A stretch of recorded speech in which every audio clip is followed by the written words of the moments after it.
안녕하세요. 한국지리 김재혁입니다. 오늘은 2단원 마지막 시간에 해당하는데요.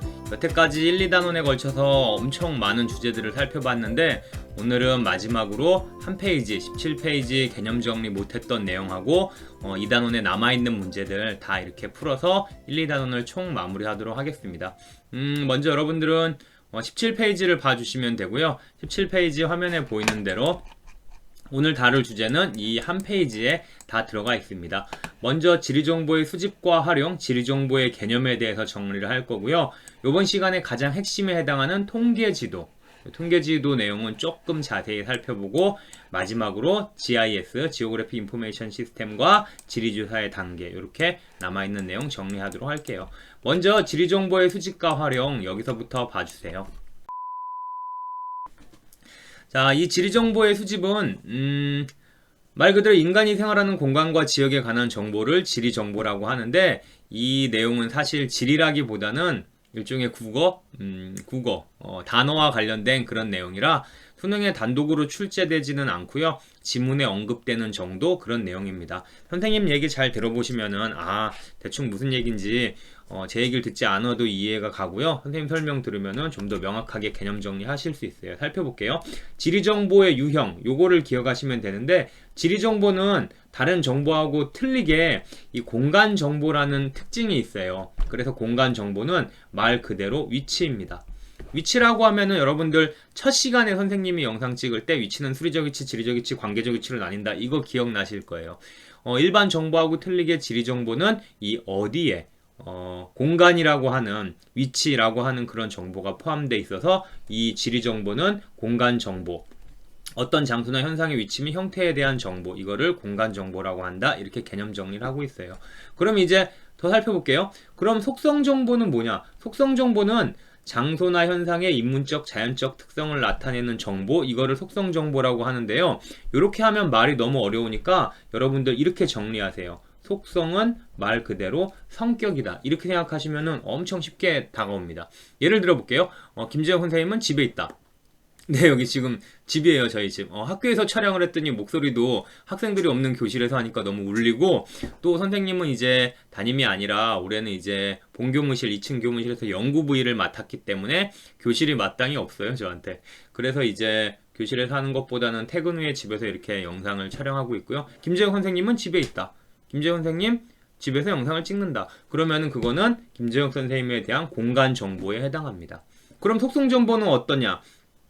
좀 민망하지만 김재혁 선생님은 착하다. 김재혁 선생님은 잘생겼다. 잘생겼다. 이 뭔 소리야? 이거 뭐 제가 말하고도 민망하네요. 저희 집에 지금 혼자 있는데, 네. 그렇게 성격이나 아니면은 특성을 나타낸다 그러면은 그거는 이제 속성 정보에 해당해요. 조금 지리와 관련된 건 아무래도 공간 정보겠죠. 근데 이제 그게 중요한 게 아니라 어떤 정보가 있다 그러면 위치를 나타내면 공간이고 성격이나 특성을 나타내면 속성이다. 이렇게 이해하시면 돼요. 관계 정보는 말 그대로 저를 예를 들자면 김재혁 선생님은 뭐 문학 선생님하고 친하다. 국어 선생님하고 친하다. 그러면 이제 관계 정보에 해당하는 거겠죠. 근데 지리학에서는 사실 이렇게 간단하게 얘기 안 하고 여러분들 혹시 창조고등학교 알아요? 공도읍에 있는 거, 공도?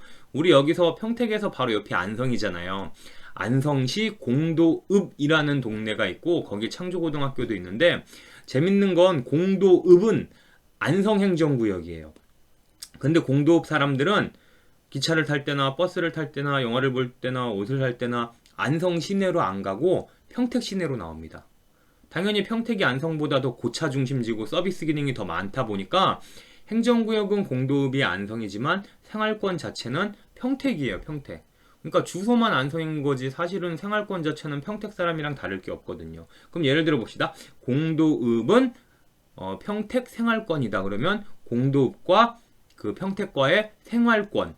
그러니까 공도읍은 행정구역은 안성이지만 평택의 생활권, 서비스업 나중에 배우게 되겠지만 이 도시의 기능을 평택의 영향을 받는 지역이다라는 상호작용의 관계를 나타내기 때문에 이런 정보는 관계 정보가 될 수 있어요. 근데 조금 이해가 어려우시다면 그래 그냥 공간은 위치야 어디야 속성은 성격이야 관계는 그냥 관계야 말 그대로 그냥 관계야 주변 지역과의 관계야 그렇게 이해하시면 이거는 상당히 쉬운 내용이에요. 사실 이게 수능 문제에 단독으로 나올 리도 없겠지만 단독으로 나온다 그래도 국어 문제보다 더 쉬울걸요 아마. 문제 하나 풀고 갈까요? 바로 못 푸는 문제까지 오늘 다 풀어야 되니까 요 4번인데요. 요거는 아직 다른 내용을 안 배웠어도 여러분들 풀 수 있습니다. 한번 볼게요.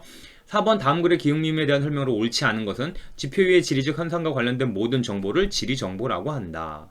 기억, 공간정보, 속성정보, 관계정보로 구성된다. 맞는 말이죠. 자, 일반적으로 과거에는 종이지도, 아직 안 배운 거지만 뭐 배울 것도 없어요. 이거는 옛날에는 종이지도, 통계자료, 문헌 등을 찾아보거나 야외조사, 답사라고 해요. 야외에 나가서 조사를 통해 지리정보를 수집했지만 최근에는 원격 탐사, 오늘 배울 내용입니다. 리모트 센싱이라고도 하는데요. 인공위성이나 항공기가 하늘에서 지구를 촬영하는 거, 그거를 원격 탐사라고 해요. 원격 탐사를 통한 수집도 활발해졌고 디지털 형태의 수치지도, 종이지도의 반대말이죠. 컴퓨터로 된 지도를 수치지도라고 합니다. 활용도 늘어나고 있으며 지리 정보를 수치화하여 컴퓨터에 입력, 저장하고 가공, 분석, 처리하여 다양하게 표현해주는 종합 정보 시스템, 지오그래픽 인포메이션 시스템, GIS. 여러분들 제가 설명을 안 해서 그렇지 우리가 지금까지 참 구글었어요. 지리 정보 시스템이에요. 네. 그리고 거기서 보여드린 인공위성 사진, 그게 원격 탐사고요. 그 다음에 오늘 수치지도도 보여드리겠지만 컴퓨터를 활용한 지도 수치지도예요. 종이지도의 반대말이니까요. 자, 풀어볼게요. 2번부터. 이게 다 오늘 배울 내용입니다. 디귿을 통해, 원격 탐사를 통해, 인공위성이나 항공사진 촬영을 통해 접근하기 어려운 지역의 지리정보를 얻을 수 있다. 맞는 말이죠. 예전에 2004년인가 5년인가 북한에 신의주 근처에 용천이라고 하는 도시에서 화약을 가득 실은 기차가 용천역에 서 있다가 폭발하면서 난리가 난 적이 있어요. 그냥 도시 자체가 쑥대밭이 됐죠. 근데 북한이 워낙 폐쇄적인 국가다 보니까 그 어느 나라에서도 북한에 큰 사고가 났구나 라는 정도만 그 탈북자나 국경 주변 사람들에 의해서 들었을 뿐이지, 북한이 워낙 정보 공개를 안 하니까 뉴스 뭐 이런 것도 안 나올 거 아니에요. 그래서 결국에는 각종 뭐 상업위성이나 미국의 군사위성을 띄워서 옛날 용천 데이터 봐봐. 멀쩡하네. 최근에 폭파 사고가 있었대. 그 다음 위성 사진 봐봐. 도시가 아예 날라간, 아예 없어져 버렸어요, 도시가. 그래서 접근하기 어려운 지역, 정치적으로 접근하기 어렵잖아요, 북한은. 그런 지역의 지리 정보를 원격 탐사를 얻은 적도 있고요. 또 유명한 거는 사하라 사막 한복판이나 히말라야 산맥의 한복판, 그 8,800m 되는데, 물론 거기는 사람이 몇 번 올라갔지만 가기 힘든 지역, 이거 다 위성이나 아니면 항공사진 이런 걸로 가능하거든요. 그게 원격 탐사예요. 요새는 지도 만들 때도 원격 탐사로 다 만들어요. 예전에는 발로 걸어 다녔지만. 자, 3번 보기 볼게요. 미음. GIS는 시설물의 입지 선정에 도움을 얻을 수 있다. 맞는 말이에요. 컴퓨터로 수치 지도를 활용해서 의사결정을 보조해주는 그런 시스템인데, 요것도 이따가 심화학습 문제 한 문제 풀 거예요. GIS를 활용하는 가장 큰 목적은 의사결정입니다. 입지를 선택할 수 있어요. 어떤 동네가 유리하다, 불리하다, 이거를 말로, 그 동네는 버스 정류장이 있어서 편의점 하면 좋아. 그게 아니라 인구 분석, 뭐 자동차 통행량 분석, 그 다음에 뭐 출퇴근 인구, 뭐 등하교 학생, 그 다음에 반경 몇 킬로미터 내에 몇 세대가 살고 인구가 얼마 살고 이 유동 인구들이 어디서 출발해 어디로 이동하는 그런 흐름들, 이런 걸 다 분석이 가능한 게 GIS죠. 그래서 뭐 편의점을 어디에 차리면 좋다, 이런 거 할 수 있고요. 맞는 말. 자, 종이지도, 니은은 종이지도였죠. 종이지도는 수치지도보다 GIS에 활용하기 쉽다. 이거는 틀렸죠. 4번이 정답이죠. GIS는 컴퓨터를 기반으로 하기 때문에, 그래서 지리정보를 가공, 분석, 처리하려면은 GIS, 지리정보 체계가 꼭 필요한 거고, 막말로 종이지도로도 GIS를 할 수는 있어요. 근데 엄청 까다롭습니다. 스캔을 하고 지도에 나와 있는 걸 하나하나 따라 그리면서 디지타이징하고 분류를 하고 또 좌표계를 일치시키고, 그거는 할 수는 있는데 말도 안 되는 작업이에요, 정말. 시간이 되면 제가 설명해 드릴게요. 선생님도 일제시대의 지도를 가지고 북한의 지형 분석을 GIS로 한 적이 있는데, 와, 정말, 엄청 힘들었어요, 정말. 예, 넘어갈게요. 할 수는 있는데 수치 지도가 GIS에 활용하기 쉬운 거고, 4번이 정답. 자, 리을은 수치 지도는 니은 종이지도보다 지리정보의 수정이나 보완이 쉽다. 맞죠? 종이지도는 한번 프린트하게 되면 재활용하기가 어렵지만 수치지도는 해당되는 부분만 컴퓨터로 수정이 가능하니까 훨씬 수정 보완이 쉽죠. 물론 여러분들 태클 걸면 안 돼요. 선생님, 저희 할아버지가 엄청 나이 드셨는데 수치지도로 컴퓨터를 잘 못하셔서 이거 수정하시기 힘들다고 하셨어요. 그런 게 아니라 일반적인 관점에서 볼 때 종이 지도는 한번 프린트를 하게 되면은 그거는 이제 재활용하기가 힘들어요. 네. 말 그대로 아주 오래 놔둬야 그냥 뭐 문화유산이 되는 거고 나중에 훗날 옛날에는 이랬어 하고 시기 분석의 비교 자료가 되는 거지. GIS를 쓸 때는 컴퓨터가 낫죠. 수치 지도가 훨씬 활용도가 높죠. 그래서 뭐 컴퓨터를 잘하냐 못하냐 그 실력은 둘째 치는 거예요. 그래서 이 문제 정답은 4번입니다. 자, 앞으로 돌아올게요. 그 다음에 이제 지리정보의 수집에 전통적으로 옛날에는 지리조사를 한다 그러면 어떻게 했냐면은 뭐 지도나 책이나 뭐 통계 영감 그런 자료 등을 활용하거나 현지 답사를 통해 수집했지만 요즘에는 방금 선생님이 얘기했던 이 원격 탐사, 인공위성 사진, 접근하기 어려운 지역의 지리정보도 수집이 가능하고요. 시기별 비교도 가능하고요. 자료가 축적돼 있으면 옛날하고 지금하고 변화상 이런 것도 확인 가능하고요. 그래서 이 원격 탐사는 요즘에 되게 각광받는 기술이에요. 그리고 이제 인공위성을 띄울 수 있다는 것 자체가 선진국이잖아요. 그래서 선진국일수록 아주 활발하게 이렇게 지리정보 체계에 이용되는 그런 기술입니다. 자, 그래서 이제 지리정보의 표현 요거 살펴보도록 할게요. 그러면 자, 지리정보는 그럼 어떻게 표현하냐면 도표나 그래프나 수치지도, 컴퓨터지도나 통계지도 등 다양한 방법으로 표현하는데 이번 시간에 가장 핵심 주제를 고르라 그러면 요겁니다. 통계지도의 유형과 특징. 자, 여러분들 지금 1, 2단원밖에 안 됐지만 눈치챘을 거예요. 이 한국지리 수능 특강은요, 이 자료 분석이 엄청 중요해요. 이 자료 분석의 지도가 수능에도 그대로 나오고요. 수능 연계 교재라고 할 때 지리는 글자보다 지도가 훨씬 중요해요. 네. 거의 뭐 작년에 수능 특강에서 이번 수학력 시험이 몇 퍼센트 연계됐다. 뭐 글자 단원 내용도 있겠지만 지도예요, 지도. 그래서 자료 분석을 수능 특강에서는 꼭 살펴봐야 됩니다. 살펴볼게요. 통계지도의 유형과 특징. 이건 뭐냐면은 이제 지도를 그릴 때 일반적인 지도, 일반도도 있지만 특정 통계를 강조하고 싶을 때는 이런 유형의 지도를 그린다. 그런 의미로 먼저 백화점의 분포라고 나와 있는 거 살펴볼게요. 이런 지도를 점으로 찍는다 그래서 점으로 묘사했다 그래서 점묘도라 그래요. 지금 수능 특강에 나온 지도는 우리나라의 백화점의 분포를 나타낸 지도인데요. 2015년 기준으로 백화점 1개에 점을 1개 찍었습니다. 그래서 이산적인 현상, 흩어져 있는 현상이 어디에 밀집돼 있고 어디에는 없는지를 확인하는 데 좋은 게 점묘도예요. 자, 장점은 백화점이 서울에 많구나. 대구에도 많네. 야, 부산에도 좀 있네. 이런 걸 알 수 있지만 단점은 뭐냐면 서울에 백화점이 있는지 몇 개인지 세볼까? 아이고 못 세겠어. 이거는 직접적인 통계자료 수치는 정확하게 측정하기는 어렵죠. 그러니까 눈으로 이렇게 어림잡아 봤을 때 여기에 이 현상이 모여 있구나, 여기는 흩어져 있구나, 그런 걸 활용할 때 쓰는 지도가 점묘도에 해당합니다. 자, 여기가 평택이잖아요. 평택에는 백화점 1개 표시되어 있네요. 이거 뭐 분명히 AK 백화점만 백화점으로 인식하고 이 지도 그린 사람이 뉴코아 백화점을 무시했던 것 같은데 아무튼 그렇고, 그리고 서울 확대해도 점이 너무 많이 겹쳐 있어서 셀 수가 없네. 그리고 나중에 지역지리 배우면 아시겠지만 강원도는 춘천하고 원주의 백화점이 각각 하나씩 있구나. 대전에 좀 있고 대구에 있고 광역시에 주로 많네.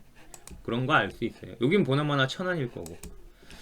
자, 다음 점묘도는 이산적인 현상의 분포, 어디에 밀집해 있다 확인할 수 있는 거다. 그렇게 기억하시고, 등치선도는 뭐냐면 등치선이라는 말의 의미를 같을 등자예요. 그러니까 등치선도의 의미는 같은 값을 지닌 지점을 연결한 선을 등치선도라 그래요. 주로 어떤 지도를 많이 등치선도를 쓰냐면요, 기온 같은 거 아니면 강수량 같은 거, 같은 값을 지닌 지점을 연결한 선. 우리 지도에서 등고선이 있죠. 같은 높이인 지점을 연결한 선을 등고선이라고 그러잖아요. 그것도 등치선의 일종이에요. 그럼 수능 특강에 나와 있는 벚꽃 개화일 봅시다. 보나마나 남쪽은 따뜻하니까 벚꽃이 빨리 필 거예요. 3월 24일. 자, 그 다음에 제주도보다 약간 평균 기온이 낮은 남해안은 4월 1일. 그 다음에 조금 더 북쪽으로 가면은 4월 10일 이렇게. 그래서 벚꽃 개화일, 따뜻한 남쪽 나라는 벚꽃이 빨리 필 거잖아요. 그래서 이 동네는 3월 24일쯤 되면 꽃이 핀다, 벚꽃이. 이 동네는 4월 10일이 돼야 벚꽃이 핀다. 그러면은 볼게요, 제가.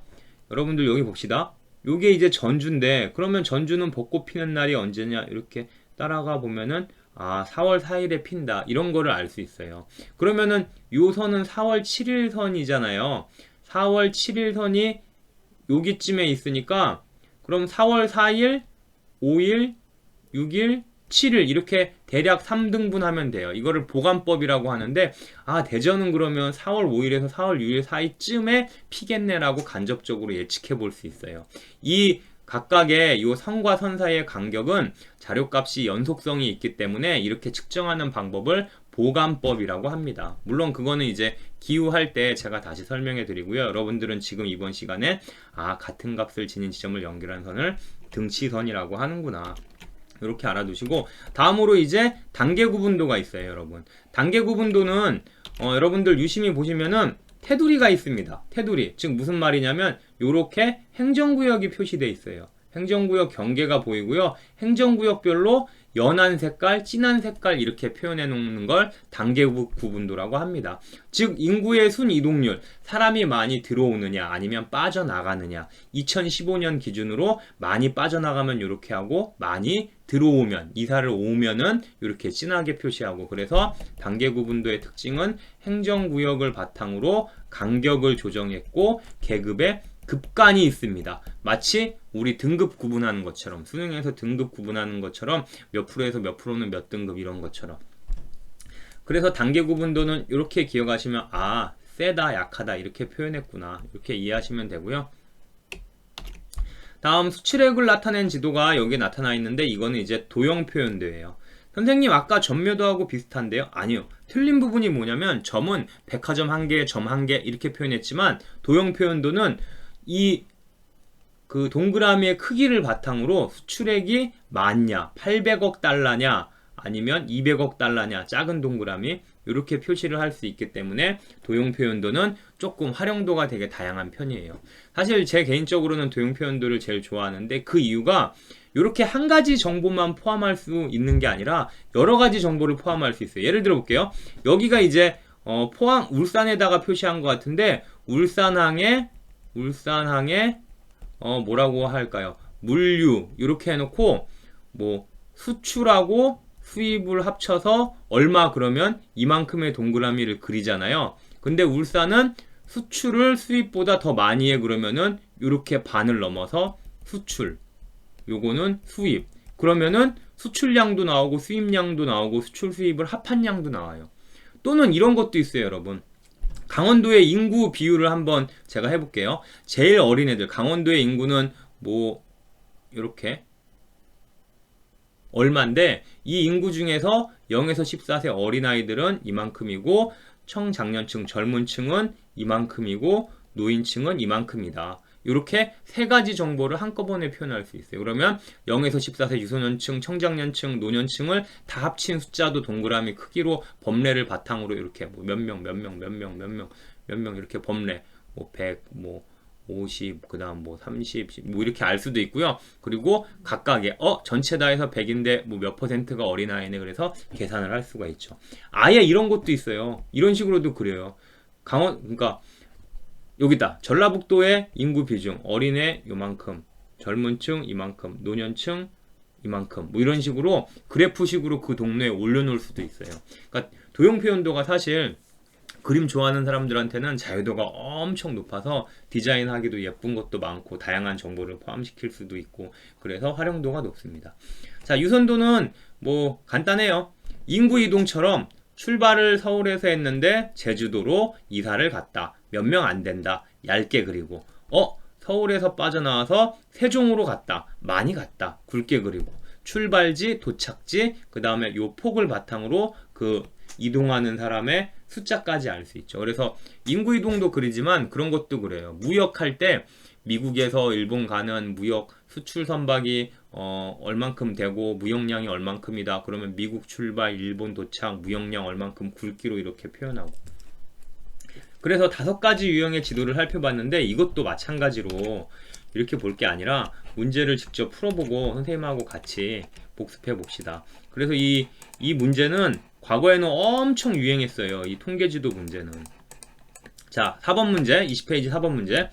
자, 여러분들 이거 어려운 거 아닙니다. 이게 어려운 것처럼 보이는 이유는 표가 나와서 그래요. 뜬금없이 표가. 한번 같이 풀어봐요. 가나 통계 자료를 각각 한 장의 지도로 표현하고자 할 때 가장 적합한 통계 지도의 유형을 보기에서 고른 것은 충청도, 충청북도하고 충청남도, 세종하고 대전을 충청권이라고 합니다. 시도별 산업자 취업 비율, 산업별 취업자 비율, 충청권의 시도 간 통군 통학 인구. 먼저 가부터 살펴봅시다.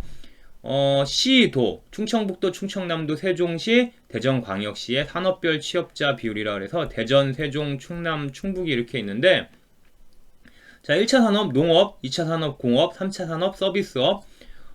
대전을 예를 들어 볼게요. 서비스업이 88, 2차 산업이 공업이 11, 그 다음에 농업이 0.9. 광역시라 농업을 별로 안 하네. 시골이 충남 충북은 조금 논밭 많은가 보다. 농업 비중 높네. 근데 뭐 지금은 산업별 취업자 비율 분석하는 게 아니라 이걸 어떻게 지도를 그리면 좋을까요? 힌트는 이거예요. 동네가 4군데 있고 그 다음에 자료값이 1차, 2차, 3차 산업 3개로 구분을 해야 돼요. 자, 어떻게 표현하실래요? 도형 표현도죠. 왜? 볼까요? 여기가 충청북도예요. 여기가 충북.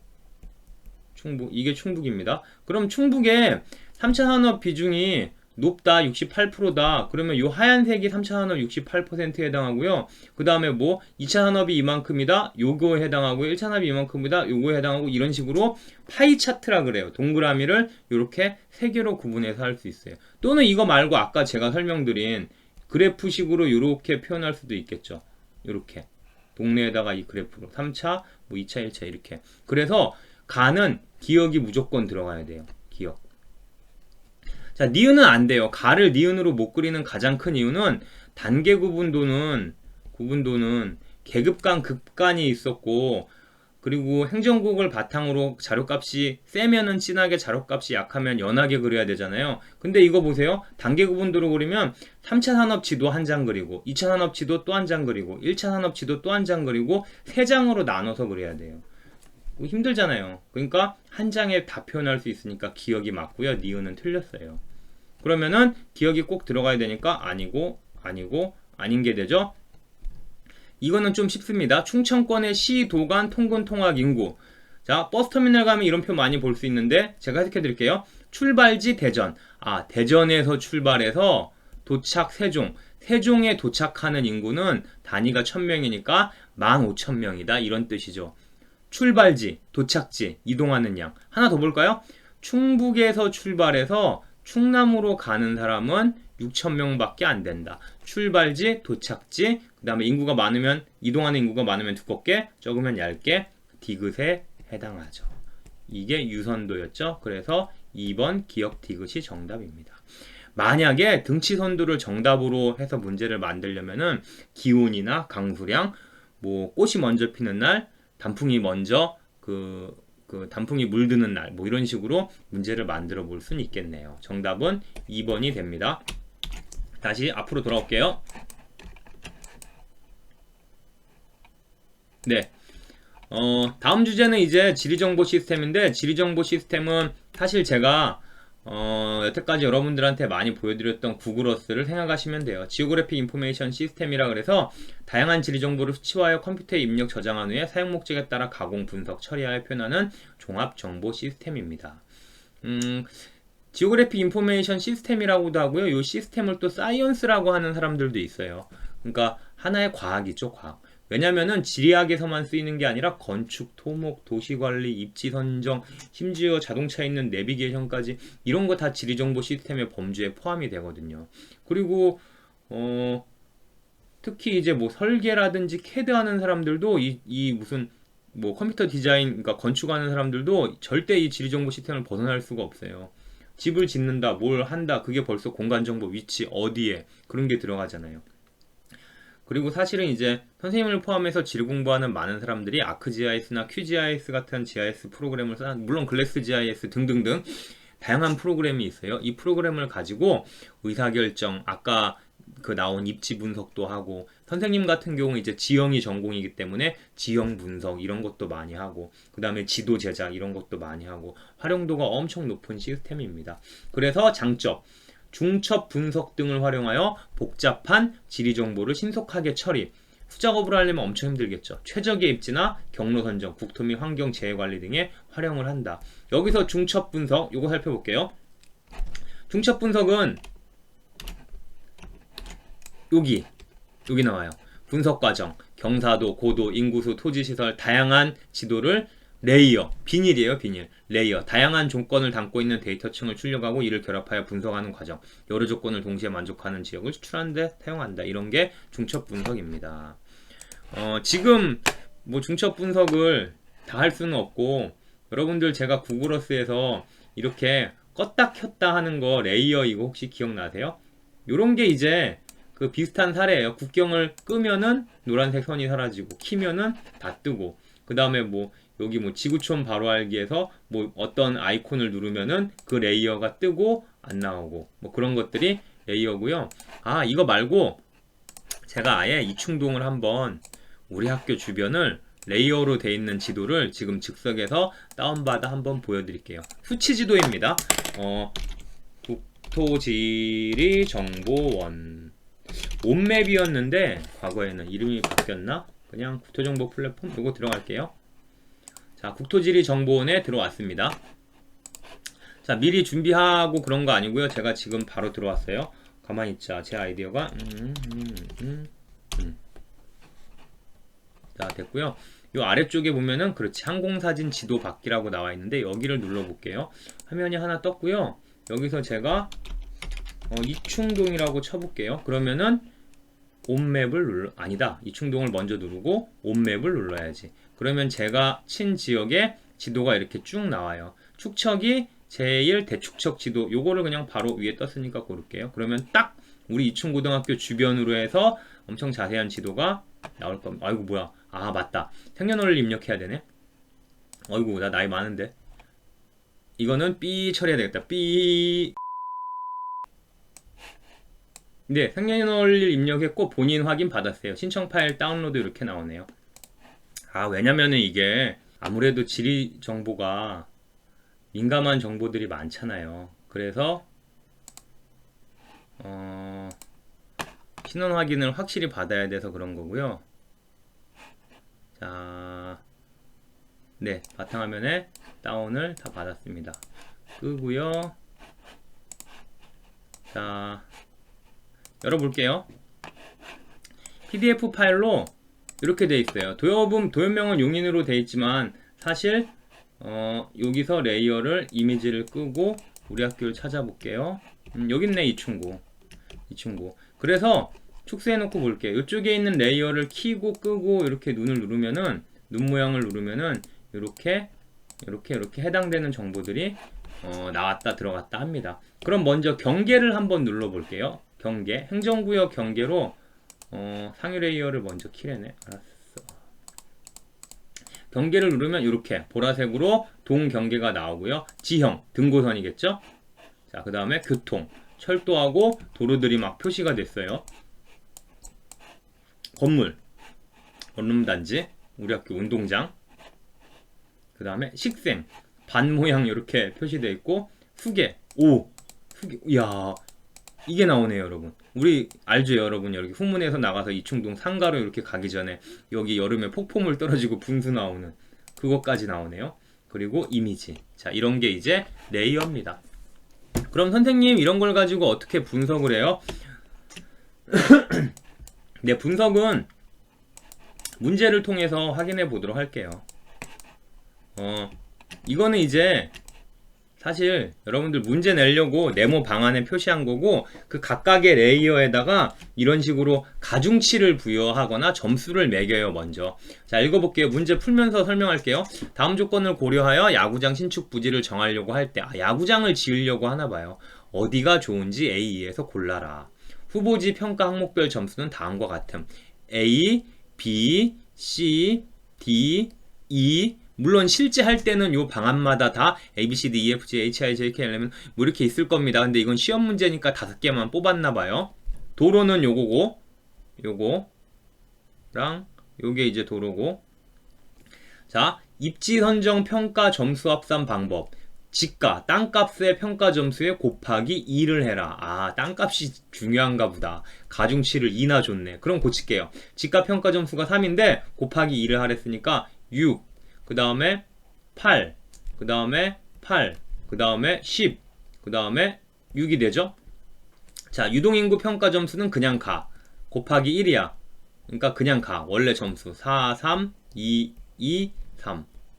됐어. 소음방지 평가 점수도 그냥 가. 아, 땅값을 중요하게 생각했네. 그래서 그냥 그대로 갑니다. 다음 어떻게 하래요? 합산 점수가 가장 큰 지역을 최종 후보지로 선정함. 아, 더하면 되는구나. 6 더하기 4 더하기 5. A지점을 다 더했더니 6, 4, 5니까 15점이 되고요. B 더해볼게요. 8 더하기 3 더하기 3이니까 얼마예요? 8, 6, 11, 14. 14가 되고요. C 지점도 8 더하기 2 더하기 5. 아, 이거 헷갈리겠다. CD 이렇게 돼 있어서. C가 끄트머리니까 8, 2, 5. 그러니까 15점이 되고요. D 지점 12, 2니까 14가 되고요. 마지막 이 지점 6, 3, 3이니까 9, 12가 되죠. 그러면은 A 아니면 C가 후보지인데 제가 더하기 잘못했나요? 아니죠. 15, 15죠. 합산 점수가 큰 지역이 둘 이상 나온 경우에는 도로와 가까운 지역을 최종 후보지로 선정함. 뭐야? 도로에서 한 칸, 두 칸. 이쪽 도로에서 한 칸, 두 칸, 세 칸이나 떨어졌네. 이거 안 되네. C는 도로에서 한 칸이면 되잖아. 정답은 C가 됩니다. 근데 이거는 시험 문제니까 조건도 몇 개 안 되고 보기가 5개죠? 실제 의사결정을 할 때는 레이어가 막 3, 400개 돼요. 그 3, 400개 되는 거 사람이 이렇게 해야 안 되죠. 컴퓨터 돌려야죠. 그래서 지리정보 체계 의사결정을 할 때는 이런 중첩 그 지역 분석이 엄청 효과적이고 도움이 많이 됩니다. 이 외에 완충 지역 분석이라고 해서 뭐 버퍼링도 있고요. 자동차 내비게이션 같은 최단거리 분석도 있는데 그런 거는 이제 대학 가서 전공하실 분들만 아시고 딱 우리 한국지리 수능 수준에서는 아까 그런 문제 풀 수 있을 정도면 됩니다.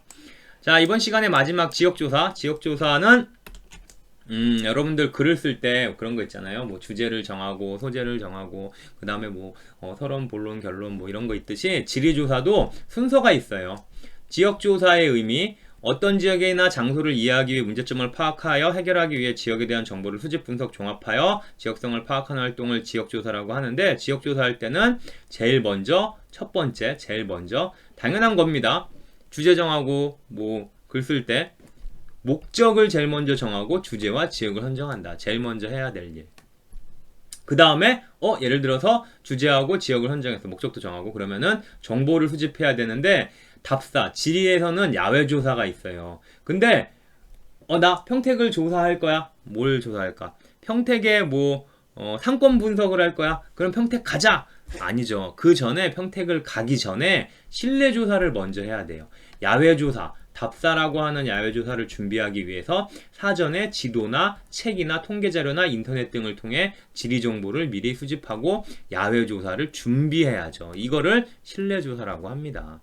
그리고 나서 야외 조사를 가야 야외 조사 실내 조사가 탄탄하게 준비가 돼 있어야 하다못해 지도나 길, 루트라도 짜놓고 가야지. 그냥 무턱대고 주제 지역 선정하고 바로 야외 나가면 뭐 답이 나오나요? 안 나오죠. 그래서 실내 조사를 먼저 한 다음에 야외 조사를 하고 그 다음에 정보를 분석하고 실내 조사 거, 야외 조사 걸 분석하고 통계 지도를 그리거나 그래프나 표 등으로 표현하고 보고서를 작성한다. 그래서 요거 자체는 사실 어려운 내용은 아니에요. 근데 이것도 문제를 풀면서 같이 한번 정리를 해봅시다. 가장 마지막 문제 우리가 안 푼 거 이거 딱 하나 남았네? 하나 남았는데요. 요거 풀고 1, 2단원 마무리하고 끝내도록 할게요. 자, 봅시다. 다음은 지역조사 수행평가를 위한 모드먼들에 대한 내용이다. 이에 대한 옳은 설명만 보기에서 골라라. 자, 갑이 얘기합니다. 갑이 항상 왕이죠. 갑질 어떻게 하나 봅시다. 우리 모두문 이거 제가 적을게요. 평택시에 대형 소매 업태별 상권 현황을 수행평가 주제로 정하면 어떨까? 이게 제일 첫 번째 단계에 하는 것 같아요. 자, 왜냐면은 주제도 정했고 지역도 정했어요. 평택시, 동그라미시. 자, 나는 조사한 내용을 바탕으로 평택시의 대형 소매 업태별 상권 현황에 대한 보고서를 작성. 보고서 작성은 마지막에 하는 거 아니야? 주제 정했다고 조사도 없이 바로 보고서 나오면 안 되잖아요. 이건 좀 나중에 해야 되는 일이니까 아이고 나중에 해야 되는 거니까 애프터라고 적어 놓고요. 무정병인데 얘부터 봅시다. 나는 평택시의 백화점과 대형마트를 방문해. 밖에 나가네요. 야외조사입니다. 이용객들을 대상으로 주요 구매 물품과 월평균 이용 횟수에 대해 설문조사를 실시할게. 얘 무지 힘들겠다. 그거 뭐 하루 종일 나가서 조사 받아야 되는 거야. 설문지 주면은 사람들 이게 뭐야 하고 집어던질 테고 잘 도와주지도 않을 텐데. 와, 이 친구 좀 빡센 거 하네요. 자, 야외조사입니다. 아무튼 자, 나는 인터넷을 이용해 평택시의 행정구역별 백화점과 대형마트의 수를 조사할게. 와, 얘는 진짜 거저먹는다. 인터넷을 이용한다. 일단 야외에 안 나가요. 실내 조사죠. 돈도 안 들겠네. 평택시 행정구역별 백화점과 대형마트. 백화점 뭐 뉴코아, AK, 대형마트 여기 장당동 홈플러스, 이마트, 그 어디야, 평고 앞에 롯데마트, 안중에 홈플러스. 이게 다잖아. 조사 다 했네. 아유, 죄송해요. 이 친구하고 이 친구는, 야, 진짜, 이 친구는 혼자 완전 개고생하고, 이 친구는 너무 날로 먹는다. 여러분들 대학 가잖아요? 그럼 고등학교에서 하는 그런 학생 중심 활동 연수고 그거랑은 차원이 달라요. 대학에 가셔서 조를 꾸리고 팀별 과제를 수행하잖아요? 꼭 있어요. 와. 그러니까 뭐랄까요? 무임승차하는 친구들, 조는 짰는데 협력 안 하는 친구들, 선생님, 저희 1학년 때 선생님 통합사회 할 때도 그런 친구들 많았어요. 그거랑은 여러분 비교가 안 됩니다. 네. 꼭 나중에 직접 체험해 보시기 바랍니다. 그래서 이 갑이 조장이라면 조장의 역할은 정말 업무를 공정하게 분배하는 거, 이것도 정말 중요한 일인 것 같아요. 잠깐 딴 얘기했고요. 정 볼게요. 나는 자료를 표, 그래프 등으로 정리하고 평택시 백화점과 대형마트의 분포를 표현해 볼게요. 와, 이 친구는 지도를 그리겠다. 지도화. 통계를 만들겠다. 통계를 표를 만들겠다. 그거잖아요. 그럼 여기서 순서 정해볼까요? 얘가 1이죠? 그러면 실내조사 먼저 해야죠. 2, 야외조사 그 다음이죠. 갔다 와서 자료를 표, 그래프 등으로 정리하고, 얘가 설문조사형 거, 조사할 거, 종합할 거 아니에요. 4하고, 그 다음 얘가 마지막으로 5. 이런 순서가 되겠네요. 기억부터 볼게요. 기억은 지리정보의 유형 중 성격에 해당한다. 기억나요? 공간, 어디냐, 위치죠? 속성, 성격이나 특성이라 그랬죠? 관계는 그냥 관계고. 그럼 기억은, 기억이 어딨나요? 평택시 행정구역별 백화점과 대형마트의 수를 조사할게. 속성 정보에 해당한다? 맞는 말이에요. 평택은 백화점이 많다, 적다, 아니면 몇 개다? 평택은 따뜻하다, 뭐 춥다, 이런 거 전부 다 속성, 성격이 해당하잖아요. 그러니까 기억은 무난히 갑시다. 일단 기억이 들어가면 맞는 걸로 표시를 해 놓읍시다. 모르시면 세모 쳐도 되고요. 자, 니은은 원격 탐사로도 파악할 수 있다. 니은이 뭐였죠? 주요 구매 물품과 월평균 이용 횟수를 세상에 인공위성에서 어떻게 알아요? 원격 탐사 인공위성 항공사진 촬영인데 X죠. 이 문제 의외로 쉽네요. 니은 들어가면 다 틀립니다.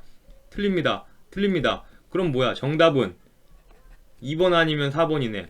리을은 2개 다 있고, 리을 설문조사, 리을이 어딨지? 아이고 죄송해요. 리을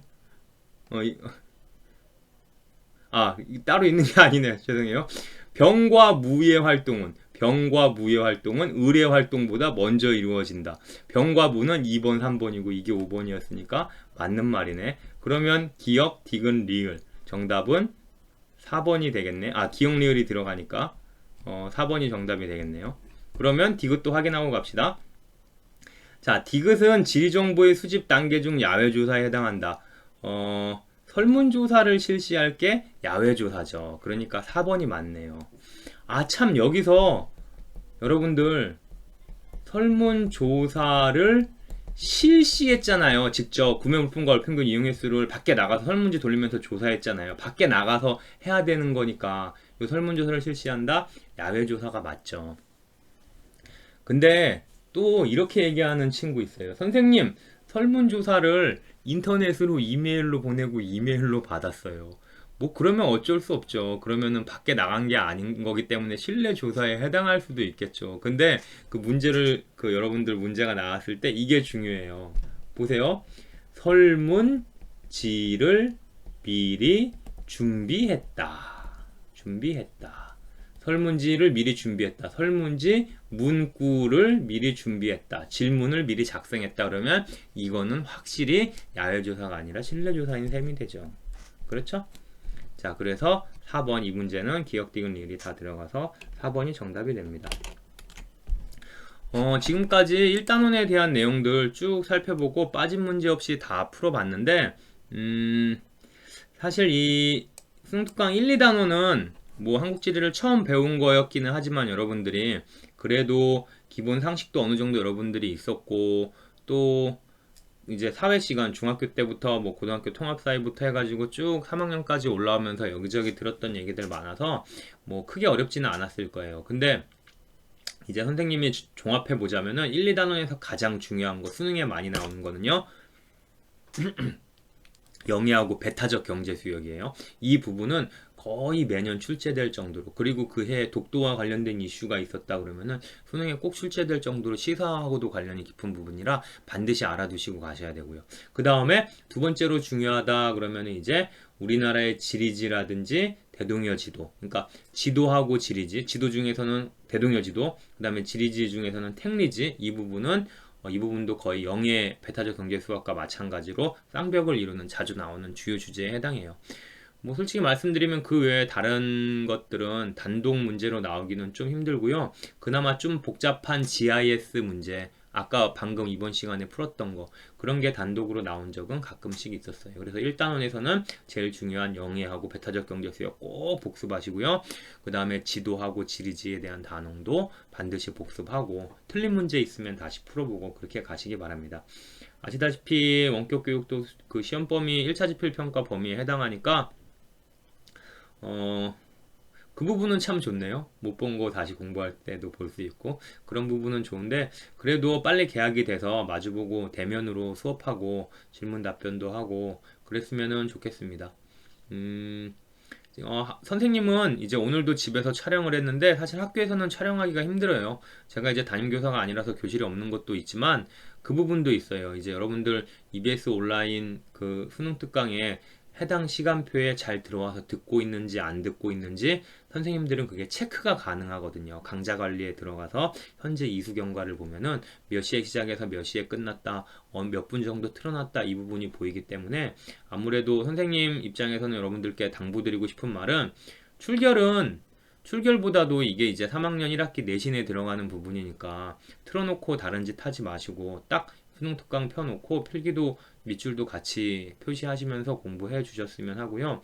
그리고 지금 선생님 말씀을 들어주는 친구들은 다 그렇게 하고 있을 거예요. 당연히 제 시간에 해당 시간표 수업 시간에 들어가서 지금처럼 열심히 그렇게 봐주시면 됩니다.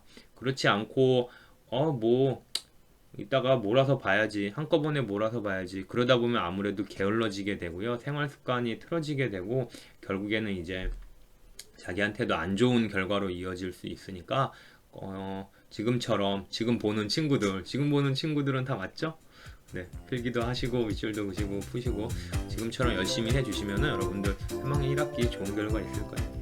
네, 그리고 뭐 한국지리뿐만 아니라 다른 강의들도 많을 텐데 열심히들 해주시고 그러면은 다음 시간부터는 이제 본격적으로 2단원 들어가도록 하겠습니다.